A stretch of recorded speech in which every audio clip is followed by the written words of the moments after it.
All right, hello world. Welcome to the Ask Aki Kharmicel Show, a show where I ask San Diego's finest Raptivist, Aki Kharmicel, aka Aki Kalak, and so forth and so on. The Prophet, you can go on, the Messenger.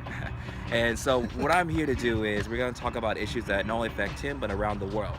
So for those of you who may not know me, I'm an international public speaker, public law student, as well as a black entrepreneur.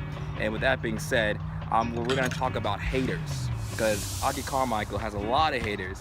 And he's going to talk about his haters, the word about haters, the context of haters. And so before we do that, I'm going to go ahead, I have Aki Kharmicel introduce himself to you guys. Go ahead. A to the K to the I, Aki Kharmicel, aka Hurt. Also Aki Kalak, leader of the controversial soul group, the Black Prince, Prints, like fingerprints. Now, I didn't say I have a gazillion haters or whatever. You said that. I said. So anyways, let's talk about haters, Aki Kharmicel. So the haters. There's a trend. I've seen people wearing these shirts that says, I love haters, right? Right. And I wouldn't personally say that I'm a lover of haters, but I understand what that means. And it's similar to what Jesus said, love your enemies. But a lot of times people don't go into detail as to what that really means. There's a story in the Bible and also in the Quran, but it doesn't go into super detail in the Quran, about this prophet named Jonah. Now, Jonah was a person who was sent to his people, Nineveh, but he didn't want to go to those people. My theory is the reason why is because his people were probably haters, right? And he was affected by this hate, this animosity that they had for him. And so rather than going to them and prophesying onto them as you're supposed to do as a prophet, he left, he fled.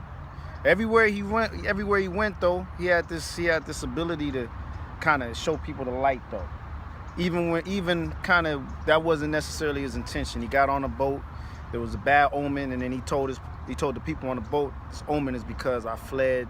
If you throw me over the boat, then you'll have the storm will calm, and it happened, etc., etc. Well, anyways, he ends up going to Nineveh finally after Allah, God, tried him.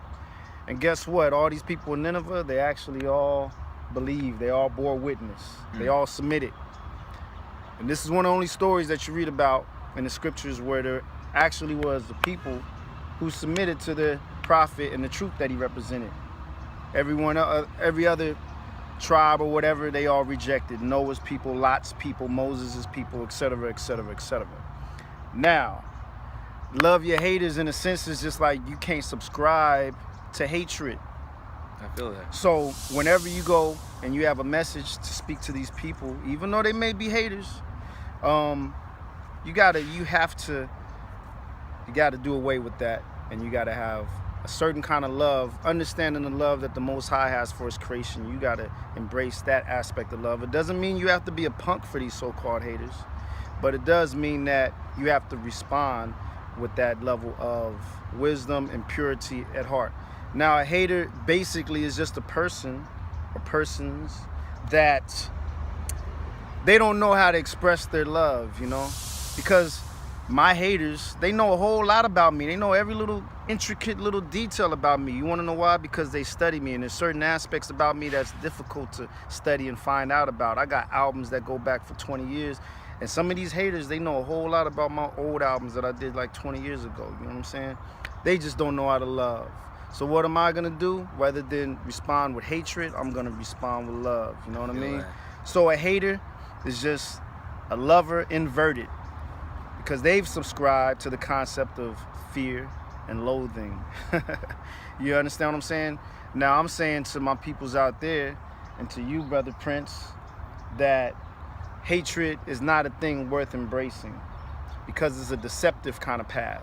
You have to pretend like you don't like somebody when you know you really do. It's putting on a mask. You're masquerading, and it's phony. It's deceitful. Right. Now, every deceitful person has their respite. In other words, they may have a limited amount of time before they'll be done away with, but ultimately, haters, what they do is two things: they die and they vanish. And with that said, I'm gonna wrap it up. All right, hey, yo, Aki Kharmicel, thank you, man. So where can my audience follow you for your wisdom and your music? Wastebook, Insta Scam, Dumbler. You know, no, I'm kidding. You know, the social media outlets, I prefer SoundCloud and BandCamp because you can actually hear the music. And if you want to hear me speak, you can hear me speak through this, or you can catch me on the streets. You dig what I'm saying? Yeah. Well, guys, you know the drill. For more of these videos, you subscribe below. If you are a black entrepreneur or are curious about that black entrepreneurship, go to my website, beblack.livelikeantrepreneur.com. That way you get a free ebook called The Bar Method, which will help you start your business today. And also got a book coming out called 5 Steps to Live Like an Entrepreneur, made available to all of my black entrepreneurs, African entrepreneurs, and entrepreneurs all over the world. So as I always in my videos, which is this, love yourself, love others, all right? And peace and doves. Westbound, baby.